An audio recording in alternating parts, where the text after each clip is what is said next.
자, 이번 시간에는 교대급수 판정법부터 얘기를 하고 그 다음에 우리 그 무한급수의 참거짓 판단하는 명제들 여러 개 있잖아요. 그래서 그 명제들을 한번 같이 판단해 보도록 하겠습니다. 잘 보고 따라오시면 좋겠어요. 자, 교대급수 판정법이라고 하는 것은 뭐냐면 이 수열의 합이 이 무한급수가 수렴하느냐 발산하느냐를 판단할 때 우리가 SN이라고 하는 것을 이 SN의 극한값이 이것이 수렴한다 라고 하려면 어떤 조건들을 이용하는 거냐면 SEN하고 SEN-를 이렇게 두 개를 찾아보는 거죠. 그래서 이 두 개를 찾아가지고 이 극한값하고 이 극한값이 같은 값으로 수렴하고 있으면 그때 요 SN이라고 하는 것의 극한값은 수렴한다 라고 판단하는 방식이 이제 교대급수 판정법이다 라고 부르는 거예요. 그래서 여러분들이 이 교대급수 판정법이라고 하는 것은 좀 잘 활용을 해봐야 되겠어요. 예를 들어서 우리 요런 수열을 하나 만들어 볼까요? 1 빼기 1 더하기 1 빼기 1 뭐 이렇게 수열을 하나 만들었다고 해봅시다.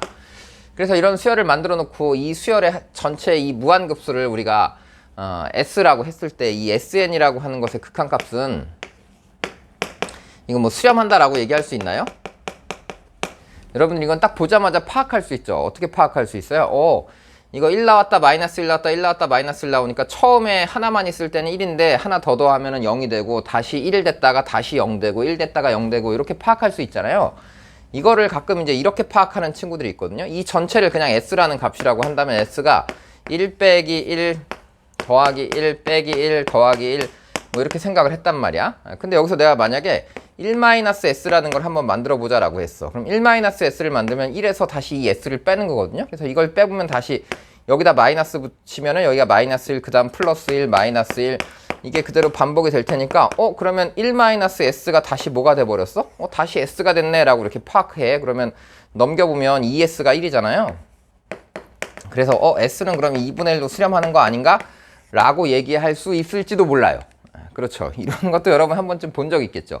근데 요것은 지금 뭐냐면 우리가 우리 교육과정에서는 이것을 지금 수렴한다라고 하지 않습니다. 그래서 수렴한다는 전제를 갖고 있으면 이 합을 S라고 표현했을 때 이렇게 나갈 수 있는데 지금 이것은 우리가 수렴한다는 전제가 없는 상태이기 때문에 수렴하는지 수렴하지 않는지 파악을 하려면 반드시 구분해보자 이런 얘기예요. 어떤 구분을 하자는 거냐면 이 전체 개수가 전체 개수죠.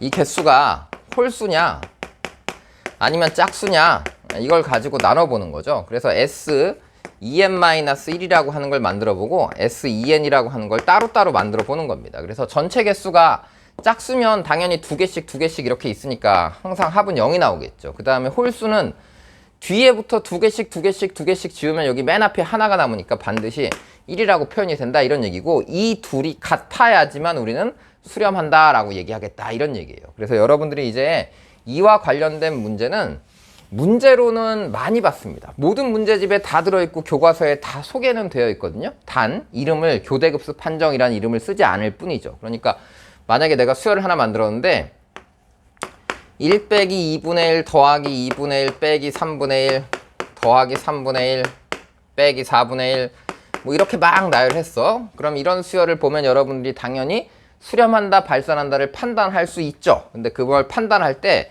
SEN을 하나 만들어 놓고 SEN-1을 하나 만들어 놓고 이 둘을 보고 판단을 해본다 이런 얘기야. 그래서 이걸 보고 판단해 보니까 SEN 그래서 개수가 짝수개면 가운데 뭔가 이렇게 두 개 계속 지워지고 맨 앞에 하나랑 맨 뒤에 뭔가 n분의 1이 꼴에 하나 이렇게 남아 있는 거고요.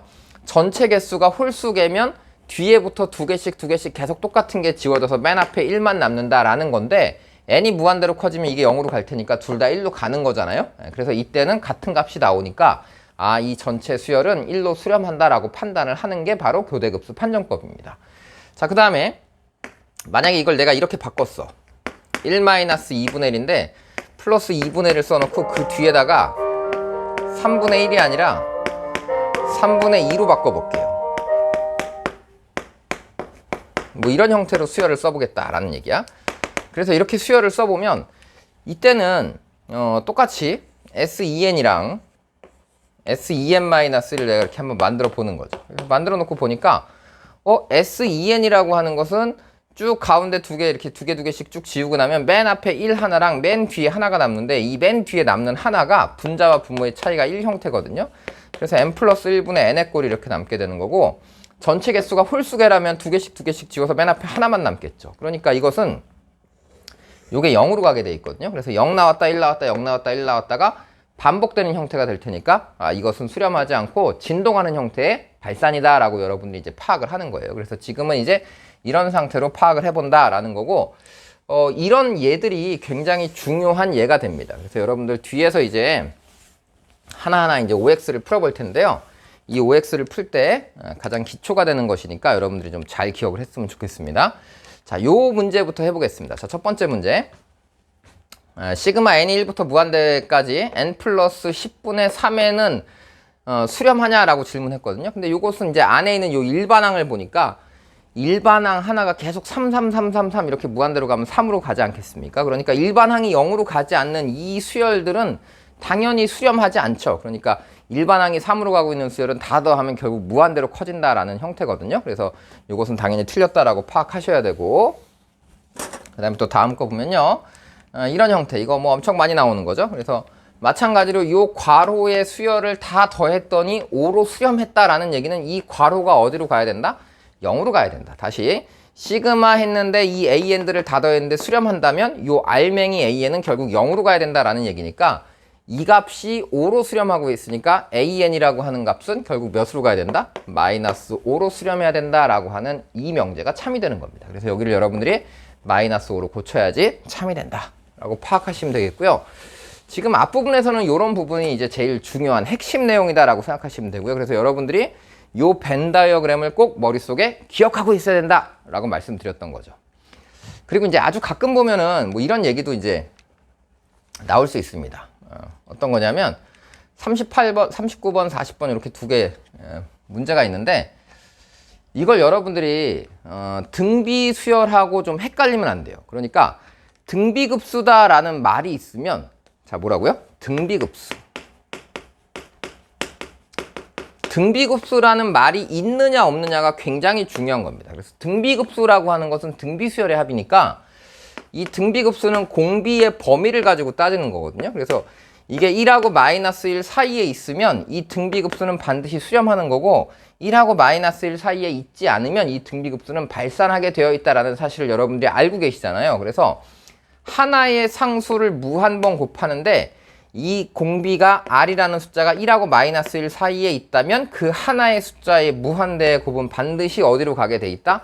0으로 가게 돼 있다라는 거고, 그럼 거꾸로 이제 r이라고 하는 값의 절대값이 1보다 만약에 크거나 같다라고 한다면, 크다라고 해봅시다. 크다라고 한다면 이 r의 무한대 제곱은 당연히 어떻게 되겠어요? 이건 당연히 발산한다라고 여러분들이 알고 계시죠. 그런데 이 명제 두 개를 보면 여기서는 AN이 1보다 크다라고 돼 있거든요. 그러니까 모든 AN이라는 수열들이 다 1보다 큰 건 맞는데 이게 하나의 숫자인지 아닌지는 알 수가 없는 거죠. 그러니까 이것을 여러분들이 그냥 등비급수라고 판단해가지고 1보다 큰 거 다 곱하면 무한히 커지는 거지 라고 생각하면 틀릴 수도 있다라는 얘기예요. 그것은 언제만 성립하는 거다? 등비급수일 때만 성립하는 거다. 자, 그럼 이게 무슨 말이냐면, 여러분들이 좋아하는 지수 함수 중에 2x제곱이라는 함수를 하나 이렇게 그려봅시다. 자, y는 2x제곱이라는 걸 하나 그려놓고, 여기가 0,1이잖아요. 0,1이라고. 그러면 0보다 큰 양수를 대입하면 항상 1보다 큰 값들로 이 수열을 만들 수 있겠죠. 그래서 제가 AN이라고 하는 수열을 이렇게 한번 만들어 볼게요. 2분의 n의 n 플러스 1분의 1이라고 하나를 만든다면 이 AN이라고 하는 수열은 이 값이 반드시 양수이기 때문에 항상 이 전체는 1보다 어떤 값이야? 큰 값만 나올 수 있다, 이런 얘기예요. 그래서 분명히 이 수열은 1보다 큰 값인데 불구하고, 그럼에도 불구하고 내가 A1부터 A1 곱하기 A2 곱하기 A3 곱하기 이렇게 계속해서 곱하잖아요. 그럼 이 결과는 어떻게 나오겠어요? 첫 번째가 1 곱하기 2분의 1이겠죠. 두 번째는 2 곱하기 3분의 1인데 이걸 다 곱하면 지수끼리의 합으로 바뀔 테니까 2 곱하기 3분의 1, 3 곱하기 4분의 1 이런 형태로 나갈 거야. 그래서 n번째까지 더하면 이게 n 곱하기 n 플러스 1분의 1까지 이렇게 나오겠죠. 근데 여러분이 이거 좋아하는 부분 분수죠? 1분의 1 빼기 2분의 1, 2분의 1 빼기 3분의 1, 3분의 1 빼기 4분의 1 이렇게 계속 지워지니까 이게 계속 지워지고 나면 맨 앞에 1 남고요. 맨 뒤에는 마이너스 n 플러스 1분의 1이 남게 됩니다. 그래서 n을 무한대로 보내버리면 이 부분이 0이 돼버리니까 이 곱의 극한값은 결국 어디로? 2로 수렴할 수도 있다. 이런 얘기예요. 그러니까 여러분 이거 조심하셔야죠. 뭘 조심하는 거냐? 하나의 숫자를 계속 곱했다면 1보다 큰 숫자라면 얘는 반드시 무한대로 커진다. 그런데 실제로 이 a들은 뭐냐면 a1, a2, a3라고 하는 것은 여기다가 숫자를 계속 집어넣게 되면 이 값이 계속 0에 가까워지거든요. 그러니까 이 수열들은 점점 0에 가까워져서 이 값이 계속 1로 수렴하는 어떤 값인 거죠. 그래서 실제로 얘를 1보다 큰 수열임에도 불구하고 다 곱했더니 2로 1보다 큰 어떤 값으로 수렴할 수도 있다. 이렇게 파악할 수 있어요. 그래서 이런 것들 여러분들이 한번 잘 기억을 해보시고, 같은 얘기로 이 수열을 함수를 살짝 이렇게 바꿔놓고 생각해보면요. 누구로? 뭐 2분의 1의 x제곱 이렇게 바꿔보자. 그래서 2분의 1의 x제곱이라고 하는 함수를 만들었어요.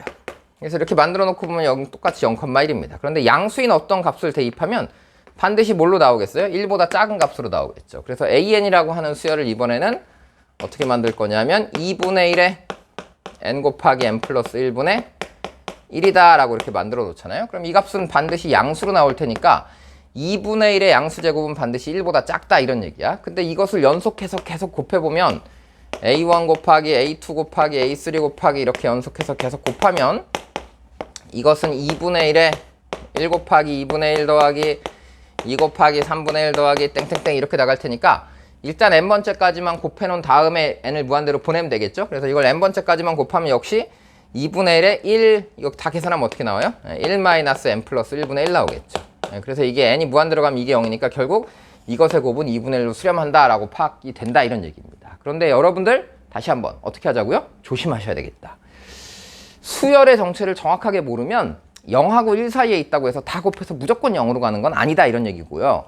근데 이것이 수열이 아니라 하나의 상수라면 하나의 상수의 곱은 아무리 1에 가까운 숫자라고 하더라도 하나의 상수의 곱, 이걸 어떤 하나의 상수의 x제곱으로 만들면 이 숫자가 아무리 1에 가깝더라도 1보다 작다면 얘는 반드시 이렇게 내려가는 어떤 값이 되겠죠. 그래서 이걸 극한으로 보내보면 이 수열의 극한값은 0이 된다라는 것이니까 하나의 숫자의 무한대 곱인지 아니면 정체가 알 수 없는 1보다 작은 수열들의 곱인지를 보시고 여러분들이 반드시 판단해야 되겠다라는 얘기예요. 근데 뭐 수능에 나올 가능성은 매우 적죠. 그렇지만 이런 것들도 여러분들이 한번 기억할 필요는 있다 싶어서 말씀을 드린 겁니다. 자, 그 다음 이제 OX 문제들은 조금 더 쉬워졌습니다. 그다음 뭐 이런 것들은 여러분 잘 분리하죠. 그래서 이 시그마라고 하는 것은 결국 이것은 A1부터 A1, A2, A3 뭐 이렇게 나가는 거고요. 그 다음에 A1 더하기 B1인데 이걸 따로따로 쓰자 이거지. 그래서 여기다 다시 B1 더하기 B2 더하기 이런 식으로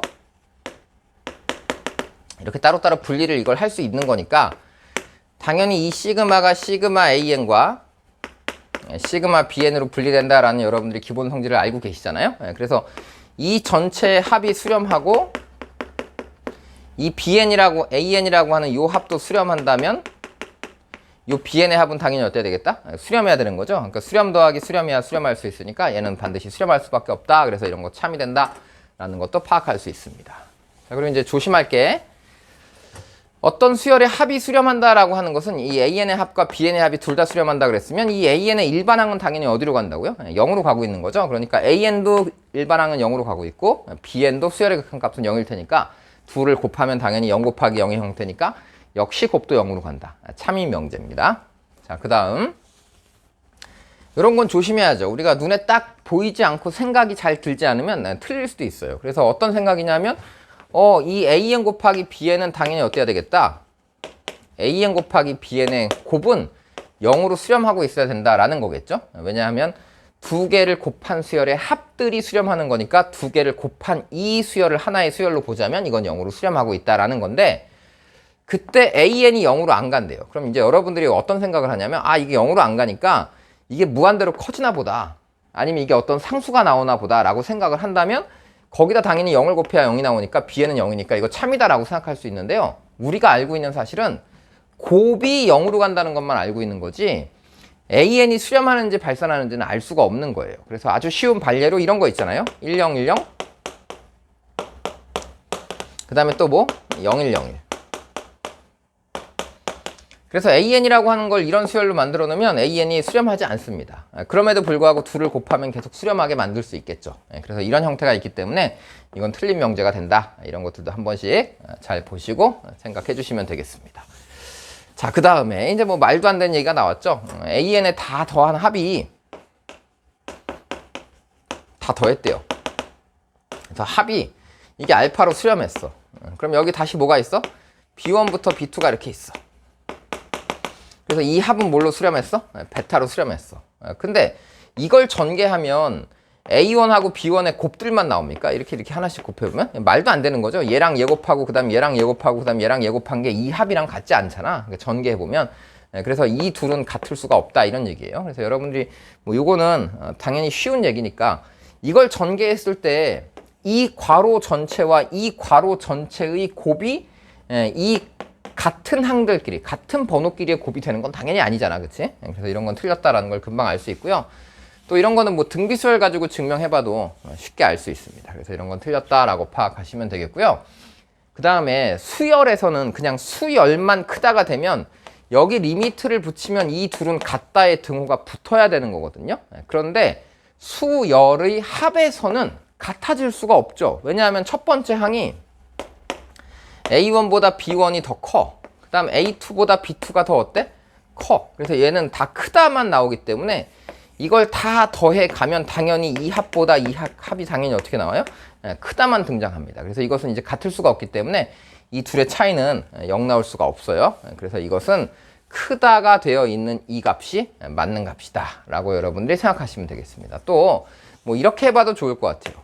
여기서 AN을 넘겨서 BN-AN이 양수다 라고 나오잖아요. 그래서 BN-AN이 양수로 등장하고 있는 겁니다. 그럼 양수로 등장하면 이걸 한쪽으로 넘기면 얘를 이쪽으로 넘겨볼까요? 그래서 BN-AN이라고 하는 이 수열에 여기다 시그마를 이렇게 붙인 거거든요. 그러면 이 수열은 양수인 수열들의 합이기 때문에 이것은 0보다 크다만 되는 거지 이 수열의 합이 0이 나오지는 않겠죠. 왜냐하면 양수인 수열들의 합이니까. 그래서 이것은 0의 등호가 안 붙어야지 참이 된다라고 기억을 하시면 되겠습니다. 그래서 합하고 그냥 수열의 극한이 조금 차이를 보인다 이렇게 생각하시면 되겠어요. 자, 그 다음에 얘는 양수인 수열에 대해서 얘가 어떤 뭐 2014분의 2013 곱하기 AN보다 작다라고 이런 표현이 되어 있거든요. 그러니까 이것은 이제 어떻게 보냐면 여기다 여러분들이 하나의 등비 수열이 있다라고 생각을 해보는 거죠. 그래서 이게 공비가 2014분의 2013인 등비 수열을 쫙 만들어 놓고 보면 A에는 공비가 2014분의 2013인 등비 수열보다 더 작은 수열이다 라고 파악할 수 있습니다. 그래서 내가 A1 더하기 A2 더하기 A3 이렇게 쭉 만들어 봤는데 이거를 A1 플러스 A1 곱하기 2014분의 2013을 그냥 R이라고 쓸게요. 그 다음에 A1 곱하기 R의 제곱 이렇게 나가는 수열보다 이게 더 작다라고 파악을 해보는 거죠. 그래서 이렇게 됐는데 여기서 이 AN이라고 하는 수열의 이 하나의 항들의 극한값은 뭐가 되냐라고 했을 때 이 공비가 1보다 작은 값이니까 이 AN의 일반 항들의 공비가 1보다 작은 수열의 극한값은 당연히 0이 될 테니까 그거보다 얘가 더 작은 수열이 되는 거거든요. 그래서 하나하나의 항들을 따져봤을 때 그러니까 당연히 이것은 0으로 간다라고 여러분들이 참이다라고 얘기할 수 있고요.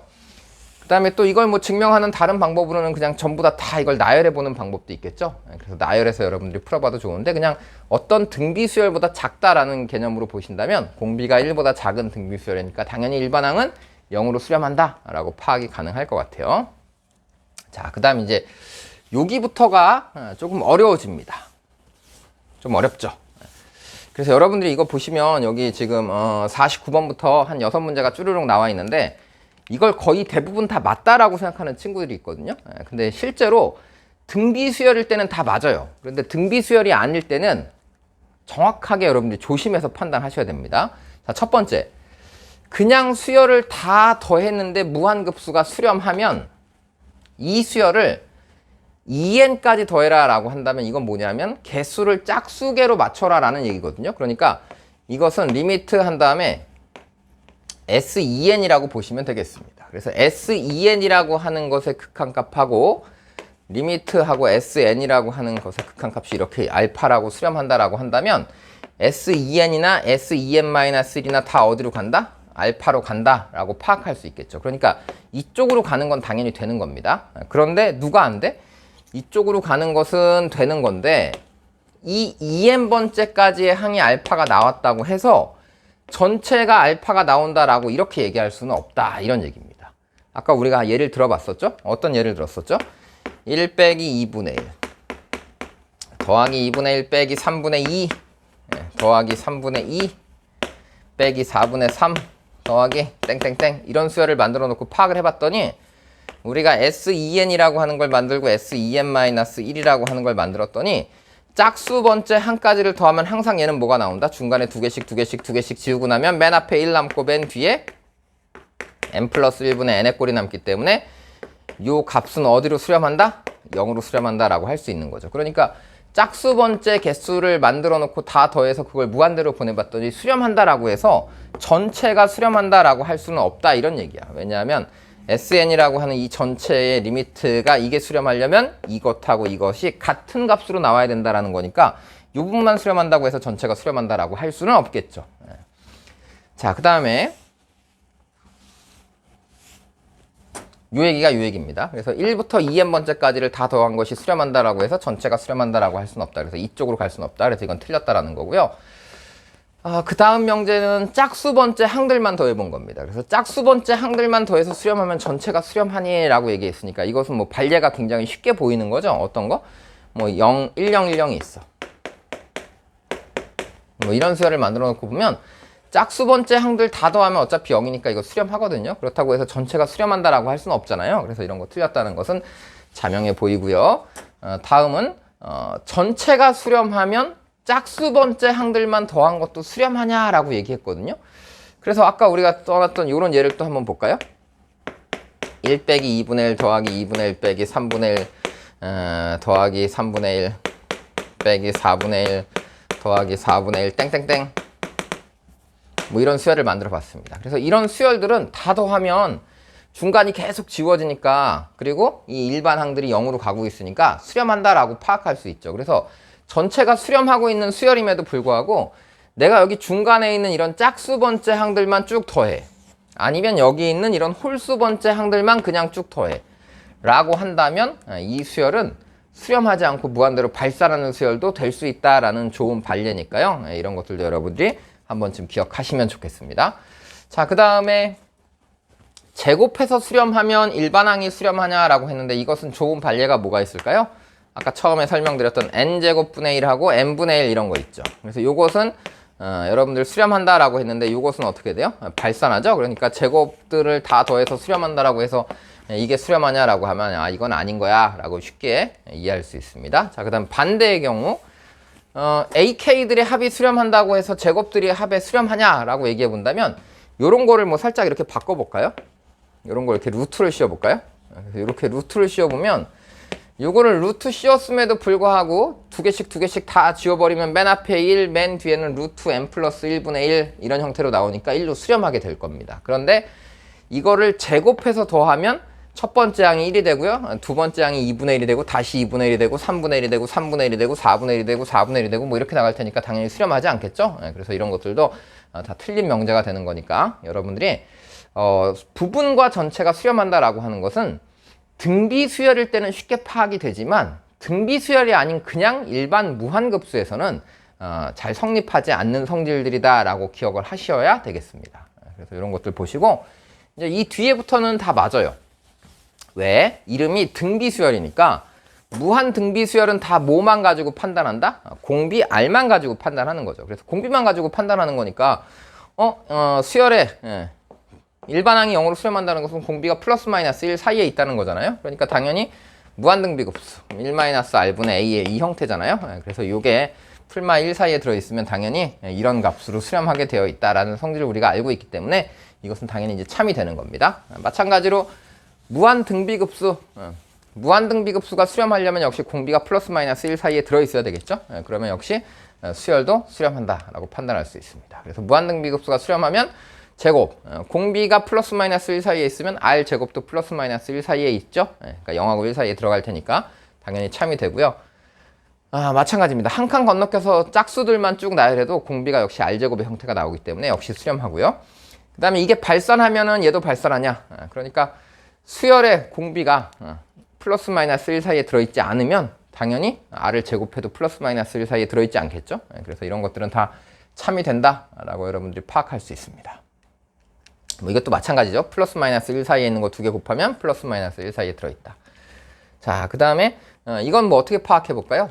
대우로 한번 파악해 봐도 좋을 것 같아요. 이런 명제는. 그래서 이 무한 등비급수 중에서 이 둘 중에 적어도 하나는 수렴한다. 그럼 이것의 부정을 만드는 거죠. 그래서 둘 다 발산하면 당연히 곱한 값도 어떻게 된다? 발산한다라고 표현이 대우가 성립하게 될 테니까 이것도 참이 된다라고 할 수 있습니다. 그래서 여기까지 여러분들이 OX를 한번 쭉 살펴보면서 일반적으로 우리가 그냥 개념적으로 여러분들이 이럴 것 같아 라고 판단하는 것이 실제로 잘 되지 않는 케이스가 많습니다. 그래서 이게 만약에 진입 판정하는 문제로 등장하지는 않겠지만 혹시라도 나온다면 내신 시험 볼 때는 이런 것도 여러분들이 대비를 많이 했었잖아요. 그래서 여러분들이 한번 다시 점검하면서 무한등비급수 그 다음에 무한급수 둘이 좀 차이를 보이는구나 이런 개념을 정리하시면 될 것 같습니다.